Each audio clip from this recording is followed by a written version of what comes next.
Dear student, मैं सुनील भारद्वाज एक बार फिर आप सभी का हार्दिक स्वागत है सिटी कॉलेज की ऑफिशियल प्लेटफॉर्म पर। बच्चों, आज सेकेंड यूनिट के सेकेंड लेक्चर को हम आगे बढ़ा रहे हैं। पिछले क्लास में आपने पढ़ा था what is the different meaning between rural society and urban society. ग्रामीण समाज और शहरी समाज में क्या अर्थ है उसका, क्या उसकी विशेषताएँ हैं। और मैंने बताया था कि rural society based on agriculture, connectivity with nature, प्रकृति के साथ उनका एक इमोशनल टच होता है। कृषि और पशुपालन उनका मेन प्रोफेशन या व्यवसाय है। नेचर के वो नियरेस्ट होते हैं, डेंसिटी वहाँ कम होती है, पॉपुलेशन का इतना ज़्यादा ग्रोथ नहीं होता।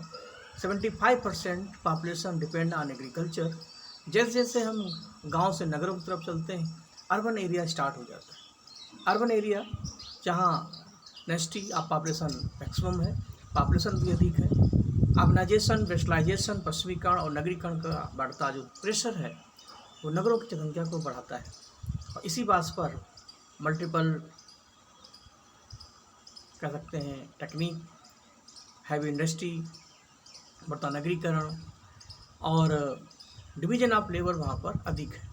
ये सारी बातें मैंने बताई थी। आज इसी लेक्चर का अगला सेक्शन है इनके भी डिफरेंट क्या क्या। इसमें दो चीज़ें आपको क्लियर हो जाएंगी। रूरल सोसाइटी, अर्बन सोसाइटी को आप और अच्छा समझ लेंगे। कुछ नए पॉइंट भी आपको मिल जाएंगे। पुराने नोट्स में PDF मैंने भेजी थी, अगर कुछ और कम लग रहा है तो आप इससे जोड़ सकते हैं। दोनों को अलग अलग कर देंगे तो दोनों सेपरेट होंगे, 7-8 होंगे। दोनों को जोड़ देंगे, एक साथ पढ़ेंगे तो 7-7 होंगे। तो डिफरेंट से भी क्वेश्चन चूँकि आ सकते हैं, शॉर्ट और लॉन्ग, तो कोशिश करिए कि तो 10 मेजर पॉइंट इसमें हमने रखे हैं। तो इसमें जरूरी नहीं कि 10 के 10 ही आप याद करें, ज़्यादा भी कर सकते हैं, कम भी कर सकते हैं, लेकिन ये सारा डिफरेंट आपके दिमाग में होना चाहिए, नोट्स में तो बाद में। तो शुरू करते हैं। पहला पॉइंट, इन दोनों के बीच में क्या डिफरेंट है। रूरल सोसाइटी जिसको प्री इंडस्ट्रियल सोसाइटी भी कहते हैं, और अर्बन सोसाइटी जिसको इंडस्ट्रियल सेक्टर या सोसाइटी भी कहते हैं। तो पहला जो डिफरेंट है, तो रूरल सोसाइटी की life is the society in this society was very simple and reflect in the way of living, dressing, food habits वगैरह, shelters and manners। ग्रामीण समाज की जीवन सादगीपूर्ण होता है। बहुत फेमस लाइन आपने सुनी होगी, सादा जीवन उच्च विचार। और यहाँ पर जिंदगी में एक सादापन है, लिव साधारण है, स्टारडम नहीं है, कोई दिखावा नहीं, जैसे हाई सोसाइटी में अर्बन कल्चर में होता है। अर्बन कल्चर में चीज़ें होती कुछ हैं, पर्दे के पीछे दिखता कुछ और है। तो यहाँ की ज़िंदगी बिल्कुल सिंपल है, बिना किसी लाव लपेट के आदमी अपनी बात कहता है। और इसी तरीके से वो उनकी सिंपलिटी, उनका वो साधारणपन, उनकी सिंपल एंड नॉर्मल लाइफ, उनके रहन सहन में, उनकी लिविंग में, उनके ड्रेसिंग में, उनके पहनावे में और उनके खाने में हर जगह दिखती है। सादगीपूर्ण भोजन करना, नेचर के साथ रहना। तो कोई स्टारडम नहीं है, कोई कह सकते हैं एक्स्ट्रा प्रेशर नहीं है। तो एक लाइफ वैसे जीते हैं जैसे नेचर ने उनको सेट किया। तो ये आप जानते भी हैं और आपने फेस भी किया होगा। जबकि इसका अपोजिट आएंगे तो नगरों में आप हम दोनों लोग रहते हैं। तो life in the city is very not simple but very complex and complicated. क्योंकि नेचर से जैसे जैसे हम अपने को गैप कर रहे हैं, दूर कर रहे हैं, और लाइफ, एक तो वहाँ पर डिवीजन ऑफ लेबर अधिक है, कंपटीशन अधिक है, और ज़िंदगी की भागा दौड़ी में सुबह से शाम तक हम एज ए मशीन की तरह काम करते हैं। तो जायज़ बात है कि ये सारी चीज़ें हमें अर्बन सोसाइटी में मिलते हैं। तो ये पॉइंट क्या निकलेगा, लाइफ का सिंपल होना और कॉम्प्लेक्स और कॉम्प्लिकेटेड होना। अब इसमें आप अपने हिसाब से और भी चीज़ें ऐड कर सकते हैं। तो अगला पॉइंट,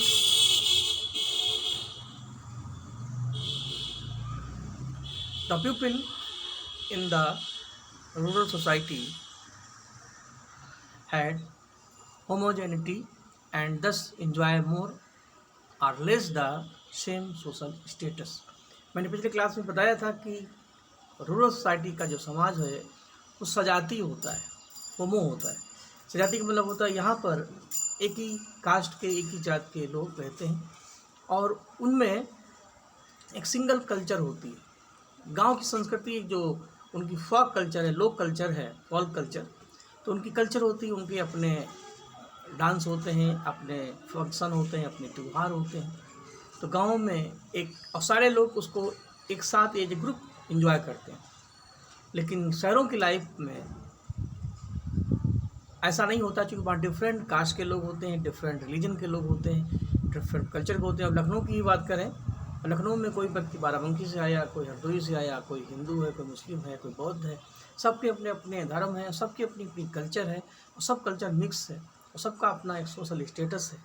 तो इस आधार पर ऐसा नहीं गाँव में अलग अलग धर्म के लोग नहीं रहते, लेकिन वहाँ मिक्सअप कम है। जबकि शहरों में तो वही है, the people in the urban society belong to different caste, creeds, religions and culture. Thus इसीलिए don't enjoy the same social status. जबकि रूरल एरिया में वो ऐसा हो पाता है। तो ये अगला पॉइंट बनेगा इस सेक्शन पर। आगे बढ़ते हैं। नेक्स्ट पॉइंट है, in the rural society there was very little scope for occupational mobility या मोबिलिटी। यानी ग्रामीण क्षेत्र में चूँकि रिसोर्सेज ऑफ इनकम जो लाइफ के होते हैं वो भारत में 3 हैं। प्राइमरी सेक्टर यानी कृषि, सेकेंडरी सेक्टर यानी इंडस्ट्री, और टर्टियरी सेक्टर यानी सर्विस। तो गांव का 75% आदमी या population depend on agriculture based area, कृषि पर आधारित होता है, चूँकि गाँव से वो जुड़ा होता है, खेत से वो जुड़ा होता है। तो व्यवसाय की बहुत ज़्यादा मोबिलिटी यानी बहुत ज़्यादा संभावनाएं नहीं होती व्यवसाय को लेकर के, आय के कई ज़्यादा स्रोत नहीं होते, एक वेरी लिटिल स्कोप, कृषि में एक लिमिट तक स्कोप होता है, क्योंकि जो भी क्रॉप्स होती हैं, चाहे रबी की हो चाहे खरीफ की हो, आदि होता है और इंतजार करता है कि फसल अच्छी हो, जिससे उससे उसकी लाइफ और बेहतर हो।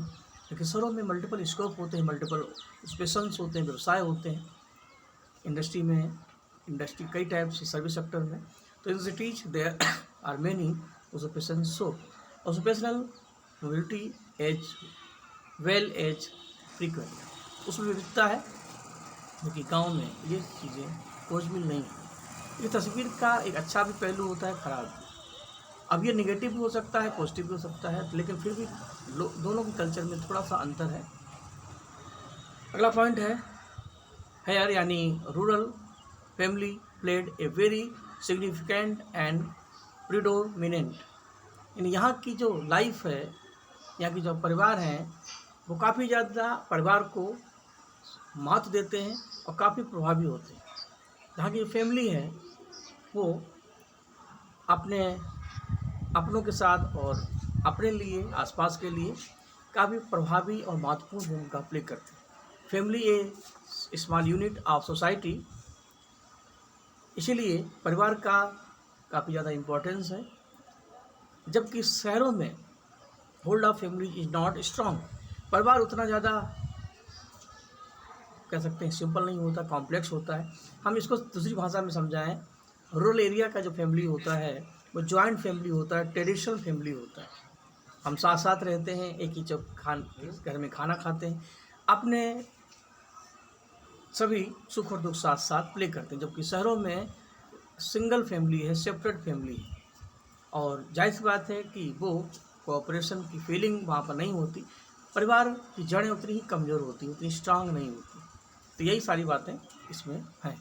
बस जो पॉइंट है, उसकी जो फीलिंग है, उसकी जो थीम है, उस पर हम थोड़ा सा पॉइंट डाल रहे हैं, उसको थोड़ा समझा रहे हैं। बाकी आप अपने लेवल से भी उसको समझें। बस ये है कि अपने दिमाग में कुछ पॉइंट क्लियर कर लें कि अगर लिखने को आ जाए तो क्या क्या मुझे ध्यान रखना है, क्या क्या नहीं। In village there is no fast change and as such no necessity for social adaptability. यानी गांव में बहुत ज़्यादा परिवर्तन नहीं होते ग्रामीण जीवन में, क्योंकि वेस्टलाइजेशन एंड अर्बनाइजेशन उतना ज़्यादा नहीं होता, सोशल चेंजेस कम होते हैं, क्योंकि एक फिक्स एंड ट्रेडिशनल लाइफ यहाँ पर होती है। इसीलिए लोग ना तो अपने में बहुत ज़्यादा बदलाव कर पाते हैं, ना उतना ही ज़्यादा चेंज हो पाते हैं। एक फिक्स एंड स्टेबल लाइफ यहाँ पर होती है। जबकि नगरों में in the society there are must be fast mobility, fast mobility and adaptability to switch ever changing fast life होती है। ज़िंदगी की भाग में हम दौड़ते रहते हैं सुबह शाम, तो वहाँ पर रोज़ बदलती है, हर पल बदल रही है ज़िंदगी, वही वाला गाना यहाँ गाना पड़ेगा। जबकि गांव में व्यक्ति अपने को नेचर के अकॉर्डिंग पाता है, तो वो उतना ही बदलाव करता है जितना उसके लिए, उसकी लाइफ के लिए कंपलसरी है। अगला पॉइंट है, वही पॉइंट नए तरीके से आ रहे हैं। In the rural society culture was very deep roots, everyone loves culture and cultural heritage above everything. In the city it is different to find pure culture, यानी यहाँ पर मेन मतलब है यहाँ की जो कल्चर है रूरल एरिया की वो काफ़ी ज़्यादा डीप है और उसमें हर व्यक्ति को अपनी कल्चर से एक टच होता है, लगाव होता है। सबसे बड़ी बात, संस्कृति की जो जड़ें हैं काफ़ी गहरी। इसका साफ साफ मतलब है गांव में जितने भी फंक्शन होते हैं, त्यौहार होते हैं, लोग उसको काफ़ी ज़्यादा एंजॉय करके फॉलो करते हैं। कोई फंक्शन हो, कई ऐसे फंक्शन हैं, फेस्टिवल हैं जो शहरों में लोग जानते ही नहीं या मनाते ही नहीं, या उनके लिए इनका टाइम ही नहीं है कि वो कोई व्रत रखें या कोई इसको फॉलो करें। तो ज़िंदगी वहाँ पर हम मॉडर्नाइज अधिक हो जाते हैं, साइंटिफिक हो जाते हैं, साइंस के चश्मे से चीज़ों को देखते हैं। जब गाँव वगैरह में लॉजिक बहुत ज़्यादा काम नहीं करती, व्रत है तो रहना है, त्यौहार है तो फॉलो करना है। क्योंकि संस्कृति वहाँ पर है, वो अपने कल्चर को फॉलो करते हैं और सभी कल्चर के साथ जुड़े हैं। और यही बात है कि गांव में और शहरों में कल्चरल जो लिंकेज हैं वो मिलते हैं। अगला पॉइंट है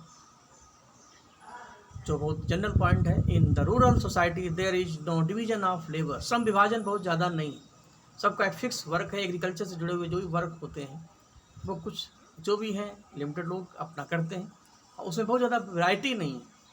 ये अलग बात है, आजकल गांव में कुछ मॉडर्न तकनीक आ गई है। पहले हल से खेत जोता जाता था, आज मशीन ट्रैक्टर का प्रयोग करते हैं।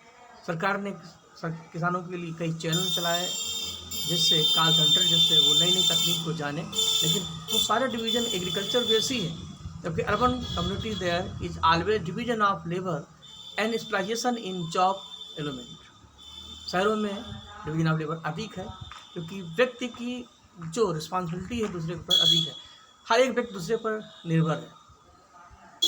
जाहिर सी बात है, इसीलिए डॉक्टर अलग है, टीचर अलग है, वकील अलग है और बाकी जितने भी काम होते हैं डिवीजन ऑफ लेबर अधिक है। आपने फर्स्ट यूनिट में पढ़ा था, more than division of labour more than social stability. जितना अधिक श्रम विभाजन होगा समाज में उतनी स्थिरता होगी, क्योंकि हम एक दूसरे के बिना अपना काम चला ही नहीं सकते। और इसी आधार पर यहाँ पर हर सब एरिया का एक स्पेशलाइजेशन होता है, विशेषज्ञ होता है, जबकि कृषि में ऐसा आपको बहुत कम मिलता है। ये पॉइंट भी बन सकता है।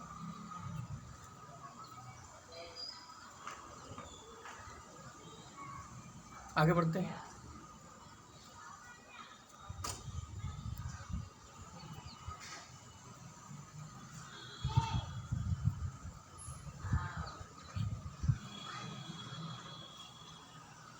Rural society did not give due and proper respect to the women. In urban community, women enjoy comparatively high social status. यानी इस पूरे पॉइंट का जो मेन कॉन्सेप्ट है वो यही है कि वुमेन स्टेटस रूरल एरिया में और अर्बन एरिया में थोड़ा सा चेंज है। रूरल एरिया में वुमेन बात रिस्पेक्ट की नहीं, रिस्पेक्ट तो होता है, मेन चीज़ है उनके लिए अपॉर्चुनिटी ऑफ वर्क कम होता है, वो अपनी कल्चर के निरेस्ट होते हैं। इसलिए हाउस होल्ड वाइफ के रूप में रहना, अपनी कल्चर के साथ जुड़ा होना, अपनी फैमिली के साथ जुड़ा होना, तो इसीलिए और सबसे बड़ी बात है पॉपुलेशन अधिक होना, अनलिटरेट साक्षरता का कम होना, ऊपर से जो ट्रेडिशनल बिलीफ है, परंपरागत विश्वास है, उसके आधार पर महिलाओं को वो रिस्पेक्ट, वो स्टेटस नहीं मिल पाता जो अर्बन एरिया में होता है। अर्बन एरिया में लिटरेसी अधिक है, मॉडर्नाइजेशन अधिक है, साइंसिफिकेशन अधिक है, लॉजिकल व्यू अधिक है, इसलिए उनका स्टेटस अच्छा है, सामाजिक स्थिति अच्छी है और देश की इकोनॉमी में चाहे इंडस्ट्रियल एरिया हो चाहे सर्विस सेक्टर हो वो मेन के साथ हैं। तो इस आधार पर सामाजिक प्रतिष्ठा अधिक है, सोशल स्टेटस अधिक है, ये दोनों में अंतर होगा। तो इस आधार पर इस पॉइंट में आप वुमेन स्टेटस को हिट करें। हर पॉइंट का एक मेन पॉइंट बना लें उसी मेन पॉइंट को ही अपने लेवल से डिस्क्राइब करें। भाषा आपकी, लैंग्वेज आपकी हो, बस किस में वुमेन स्टेटस है, किस में डिवीजन ऑफ लेबर है, किस में पॉपुलेशन डेंसिटी है, किस में प्रोफेशन है। तो इस तरीके से चलेंगे तो आपको याद भी रहेगा क्या लिखना है, क्या छोड़ना है। बस एक पॉइंट और बचा है। In rural society people loves nature and natural boundaries, यानी प्रकृति के नज़दीक होना, नेचुरल रिसोर्सेज को पकड़े रहना, ये सबसे खास बात है। इसलिए आज शहरों में मकान तो है, लेकिन शहरों की वो हवा नहीं है, वो प्लांट नहीं है। क्योंकि शहरों में जिस तरीके से हम मॉडर्नाइज होते जा रहे हैं, तो नेचर को हम अपने से दूर कर रहे हैं। इसलिए आज जो भी प्रॉब्लम्स आ रही हैं, उसकी वजह कहीं ना कहीं हम खुद हैं। ग्लोबल वार्मिंग आज है, ओजोन इफेक्ट आज है, क्योंकि हमने नेचर को कहीं ना कहीं डिस्टर्ब किया। लेकिन रूरल एरिया में अभी भी हम प्रकृति के नियरेस्ट अपने को पाते हैं। तो भाई है, in city people have no time to stand and gaze at the nature, they are not precious mind but more materialistic. तो इस आधार पर नेचर के नियरेस्ट एंड दूर होना। और लास्ट पॉइंट जो बन सकता है वो है, there were very few chance of providing employment and incentives. ग्रामीण क्षेत्र में एम्प्लॉयमेंट के, रोजगार के कम चांस होते हैं। क्योंकि गांव में जो एम्प्लॉयमेंट है उसके कई टाइप्स होते हैं, जैसे साइलेंट अनएम्प्लॉयमेंट, जैसे प्रच्छन्न बेरोजगारी, छुपी हुई बेरोजगारी। अब छोटा सा खेत होता है, 5 भाई हैं, तो जाहिर बात है कि काम एक लोग का है, 4 लोग उसमें लगे हैं। तो ऐसी स्थिति में जहाँ पर वर्क कम हो, हाथ ज़्यादा हो, काम कम हो, लोग ज़्यादा हो, एक आदमी का काम है, 5 लोग लगे हैं, तो ऐसी स्थिति में भाव पाई जाती है छुपी हुई बेरोजगारी, साइलेंट बेरोजगारी या प्रच्छन्न बेरोजगारी। ऐसे सीजनल अनएम्प्लॉयमेंट होता है, मौसमी बेरोजगारी। जैसे ही रबी का सीज़न है तो मजदूर मिलेंगे, जब गेहूँ की कटाई हो जाएगी तो 2-3 महीना व्यक्ति खाली रहता है। तो गांव में ये प्रॉब्लम आती है, जबकि शहरों में एम्प्लॉयमेंट के कई अपॉर्चुनिटी रहती हैं, इंसेंटिव रहता है। तो इस आधार पर ये भी पॉइंट बन सकता है, एम्प्लॉयमेंट का पॉइंट, वुमेन स्टेटस का पॉइंट, डिवीजन ऑफ लेबर का पॉइंट, डेंसिटी का पॉइंट। तो आप एक एक पॉइंट को, जैसे नंबर 10 में एम्प्लॉयमेंट होगा, तो नंबर 9 में आपका नेचर के नियरेस्ट होना, और अपोजिट हो जाएगा दूर होना, इसलिए वुमेन स्टेटस हो जाएगा। इसी में डिवीजन ऑफ लेबर अगला पॉइंट। इस तरीके से इसमें है कल्चरल रूट्स काफ़ी स्ट्रांग है, उसमें काफ़ी ज़्यादा पुअर है सांस्कृतिक। इस तरीके से चेंज जो स्टेबिलिटी है वो ज़्यादा नहीं है, इसमें गांव में चेंजेस कम आते हैं। तो इस आधार पर फैमिली स्टेटस और स्कोप जो बिजनेस का है वो कम है, ठीक। और इनकी जो सोसाइटी है वो होमोजेनिटी है, यानी सजाती है, जबकि शहरों में मिक्स कल्चर पाई जाती है। गांव में सिंपल लाइफ, वहाँ पर कॉम्प्लेक्स लाइफ। तो बाकी जो कैरेक्टरिस्टिक्स मैंने फर्स्ट लेक्चर में बताई थी, 2-4 पॉइंट उसमें भी आप बढ़ा सकते हैं, घटा सकते हैं। तो इसका असाइनमेंट यही होगा, इसमें एक ही क्वेश्चन बनेगा, main features different between rural society and urban society. अब इसमें आप अपने हिसाब से, अब इसको पूरा कॉपी मत करिएगा, कुछ अपना भी दिमाग लगाइएगा, कुछ इसका भी, बस 1 से 1.5 पेज में इसको करके दे दीजिएगा। बाकी इससे पुराने जो भी असाइनमेंट्स हैं, तो कुछ टेक्निकल प्रॉब्लम थी तो वो आपके चेक नहीं हो पाए थे, इसलिए वो इनकम्प्लीट शो हो रहा था। लेकिन कल मैं पूरे दिन लगा रहा, तो 3 असाइनमेंट, 3 वीडियो मैंने ओके कर दिए, अभी 2 और बचे हैं, तो वो भी हो जाएंगे धीरे धीरे वो आपको सिस्टम पर दिखने लगेगा। तो इसको पूरा करिएगा, अगली मुलाकात में हम और आगे बढ़ेंगे। तब तक के लिए धन्यवाद, नमस्कार, थैंक यू।